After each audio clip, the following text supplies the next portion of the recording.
The number one reason I get when I ask people why they are a Christian, why did they believe Christianity is true? Their number one reason, aside from personal testimony, anecdotal stories, I saw, Jesus helped me, this or that. It's this right here. Did the disciples really die as martyrs? This is a strange way to phrase it, and I think it was asked this way specifically because it seems like the argument is shifting a little bit from, did the disciples, did they die for a lie? They wouldn't have died if they knew they were eyewitnesses to this. They wouldn't have still chose death, as opposed to just saying, hey, we made it all up, don't kill us. Right? But did they die as martyrs? Now that is the traditional story, sure, that they were martyred for their beliefs. But we're gonna watch this video and then we're gonna get into Sean McDowell's dissertation. It's a joke, but let's cover this first. Here we go. I agree with you when saying that the disciples being willing to die for their faith is very good evidence for the New Testament.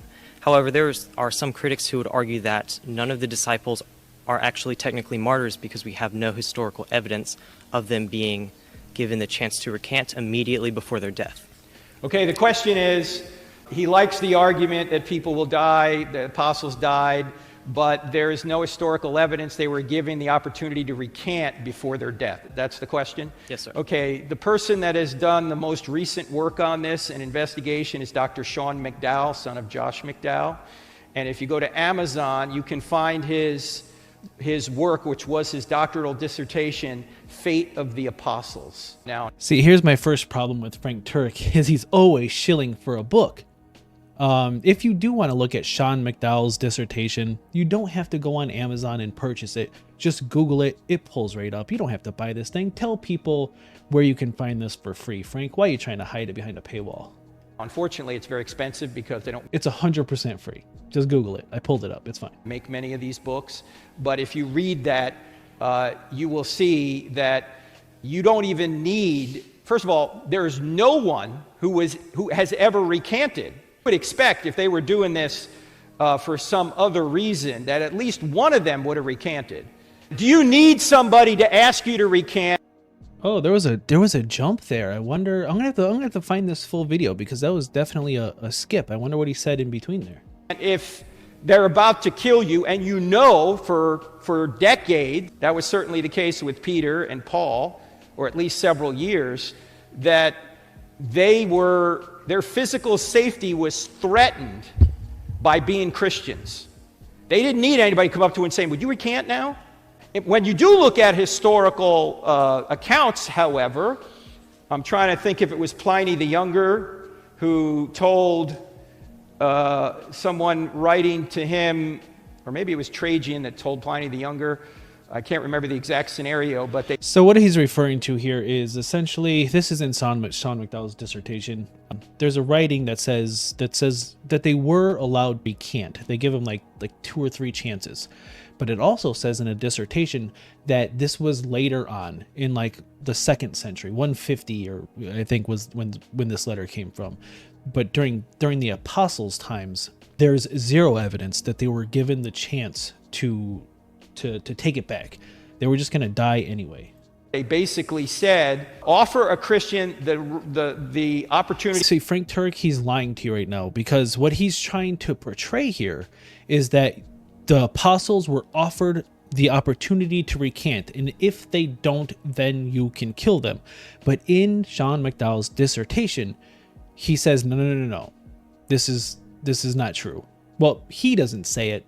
It's in the dissertation. And then he tries to be like, maybe it was done before 150 AD. Maybe it was done before that. There's no evidence that it was done before that, but maybe it was. We don't know.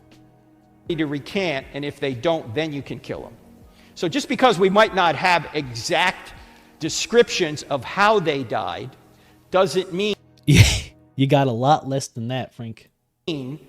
That they didn't die, because universally, particularly for the 4 big ones, Paul, Peter, and the 2 Jameses, we have very strong evidence they all died as martyrs for being Christians, when they could have saved themselves by not being Christians.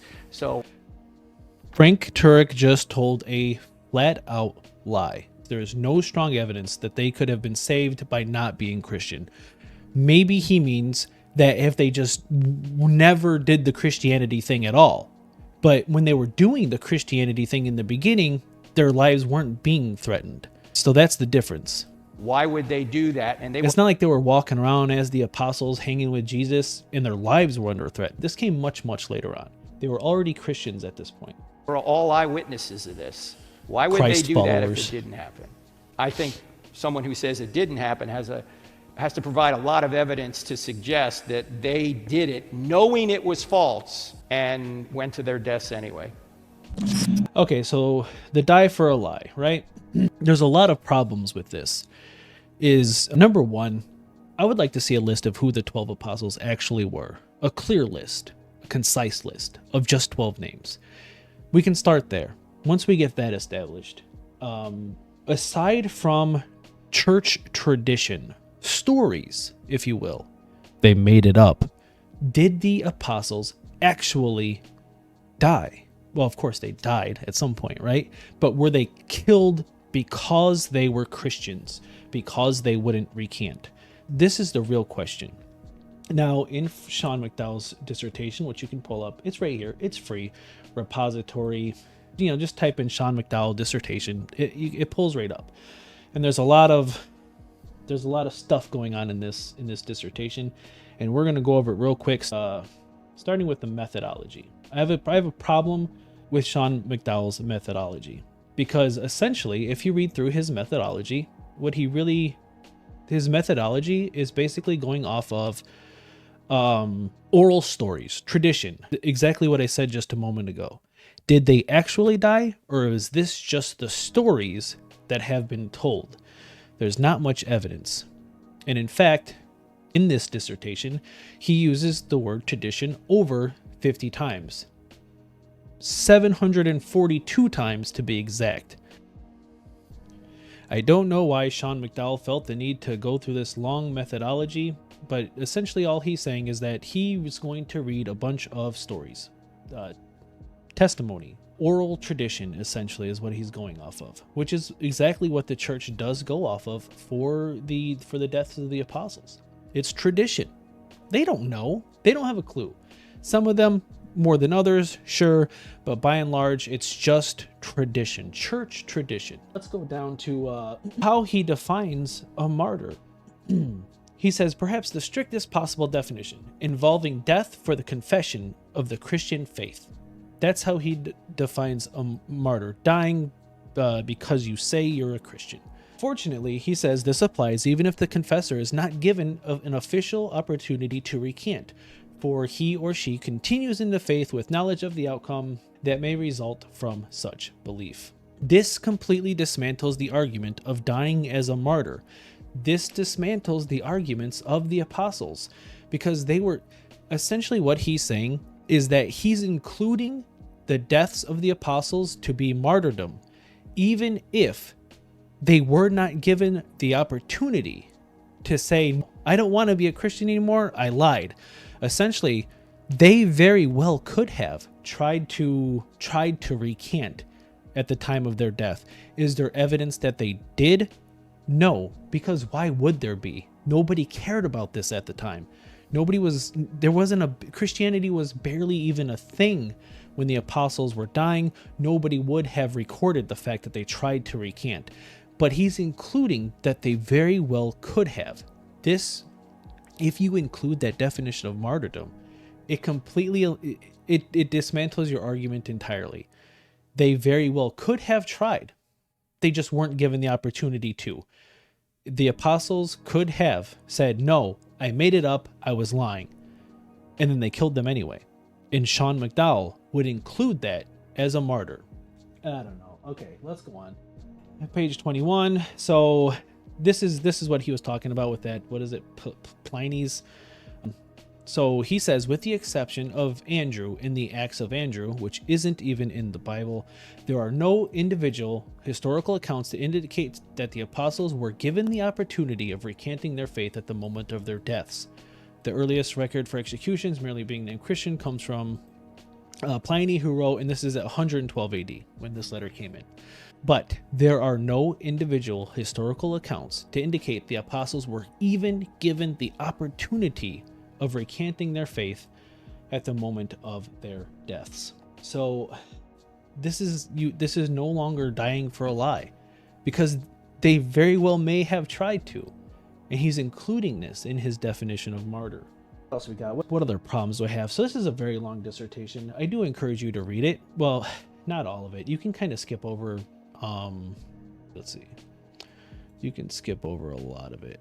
It's very long, but he goes on. Where's the outline here? Hold on, bear with me. So he does go through the individual martyrdoms, but persecution of the early church, you can skip that. I don't know what that has to do with the arguments here, but yeah, the early Christians were persecuted. I don't know who would argue against this. So he goes on, the martyrdom of James, martyrdom of Thomas. So I did not personally go through each individual evidence for the martyrdom. I just looked at his own conclusions. And if we jump down to 427, or objection 4, miracles are impossible. This is another issue that I have with Sean McDowell's dissertation here.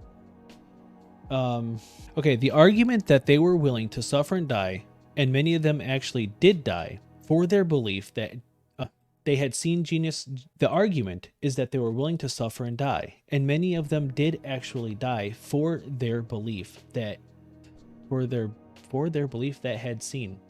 they had seen Jesus alive after his death. Their deaths do not prove the truth of their claims, but demonstrate the sincerity and depth of their convictions. In your own dissertation, you're not supposed, if your dissertation is trying to prove the accuracy of the eyewitness accounts of the resurrection of Jesus, of the eyewitness testimony of them dying as martyrs, you're not supposed to say that their deaths do not prove the truth of their claims, just that they believed it. Their deaths do not prove the truth of their claims. If their deaths do not prove the truth of their claims, why is this given as such a large reason, such a big reason of the truth of their claims? I don't know. But then if you jump down a little bit farther, 479, he goes on in his abstract, commonly used argument for the reliability of first evidence died as martyrs for faith, some claim that all apostles except John faced martyrdom yet until now. Okay, this dissertation, this is going to go against exactly what he just said in 427 of the Word version, not the actual page. This dissertation demonstrates that 1, all of the apostles were willing to die for their faith, and 2, a number of them actually did experience martyrdom. Their willingness to face persecution and martyrdom indicates more than any other conceivable course their sincere conviction that Jesus, after rising from the dead, indeed appeared to them. Their willingness to face persecution and martyrdom indicates more than any other conceivable course their sincere conviction that after rising from the dead, Jesus indeed appeared to them, which is the exact opposite. And mind you, this is a doctoral dissertation. Their deaths do not prove the truth of their claims. The claim being that Jesus rose from the dead.